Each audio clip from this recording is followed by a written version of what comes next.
Start. पैसा मोजून बाजी लावली जाते अशा ऑनलाईन गेमिंग नामक जुगाराला चाप लावणारे विधेयक संसदेने मंजूर केले. भारतीय कायद्यानुसार आत्तापर्यंत अशा ऑनलाईन खेळाचे 2 वर्ग होते. कौशल्यावर आधारित खेळ कायदेशीर, तर नशिबावर बेतलेले खेळ जुगार मानले जात. नव्या विधेयकानुसार ज्यात सहभागासाठी पैशाचा वापर होतो ते कौशल्यावर बेतलेले खेळही बेकायदा ठरतील. लोकांचा पैसा, वेळेची नासडी, व्यवसायधीनतेतून कर्जबाजारीपणा, प्रसंगी आत्महत्या हे सारे पाहता त्यावर कायद्याने लगाम येणे स्वागतार्हच. पण परिणामकारकता या संदर्भातील शंका आणि अडचणी दुर्लक्षितता येणार नाही.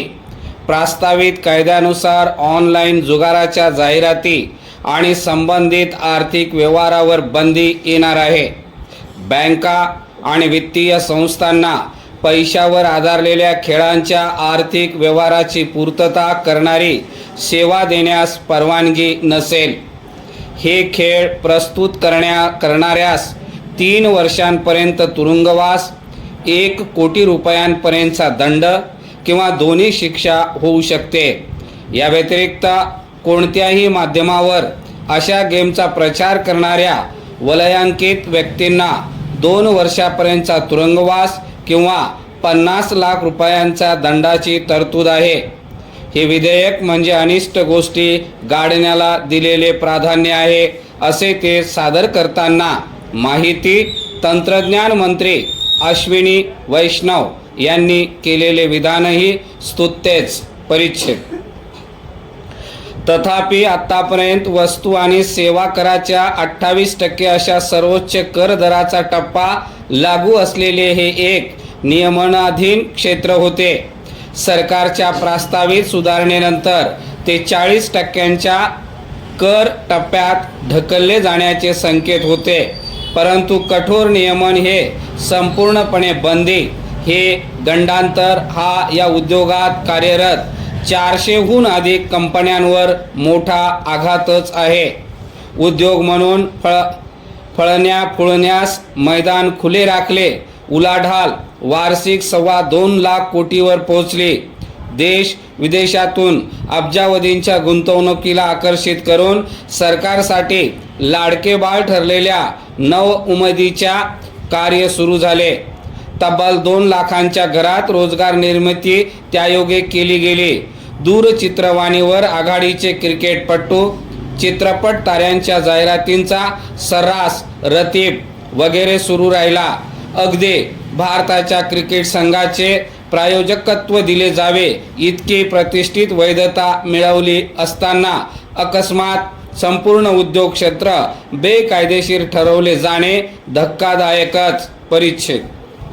या बंदीतून अपेक्षित परिणामांपेक्षा दुष्परिणामांचे पारडे जड असेल असा या क्षेत्राचे प्रतिनिधित्व करणाऱ्या ई-गेमिंग फेडरेशन सारख्या संघटनांचा इशारा आहे. म्हणजे सरकार करापोटी महसूलही गमावेल आणि ऑनलाईन खेळांच्या वापरकर्त्यांची सुरक्षितता आणि देशाच्या डिजिटल सार्वभौमत्वालाही धोका आणला जाईल अशी त्यांची भीती आहे. सरकारचे हे विधेयक ई स्पोर्ट्स आणि ऑनलाईन सोशल गेम्सना प्रोत्साहन न देण्याचे उद्दिष्ट राखते. ई स्पोर्ट्सची अचूक व्याख्या नसल्यामुळे संदिग्ध आणि गोंधळ आहे. भारत सरकारकडून निर्माण केले जाणारे प्राधिकरण या क्षेत्राचे नियामकही असेल ते ई स्पोर्ट्सची वैधता ठरवेल. अर्थात बाबू मंडळीच्या कारभारात चोरवाटांचा वाव असतोच. या प्रस्तावित कायद्यावर घटनात्मक तरतुदीचा भंग म्हणूनही आक्षेप घेतला गेला आहे. संघराज्य व्यवस्थेला आव्हान आणि मूलभूत अधिकारांचे हनन मानणाऱ्या प्रतिक्रियाही उमटल्या आहेत. ही गुंतागुंत तूर्त बाजूला ठेवू अनेक उच्च न्यायालयांमध्ये ऑनलाईन खेळांवरील बंदीला आव्हान देणाऱ्या अर्जावर सुनावणी प्रलंबित आहे.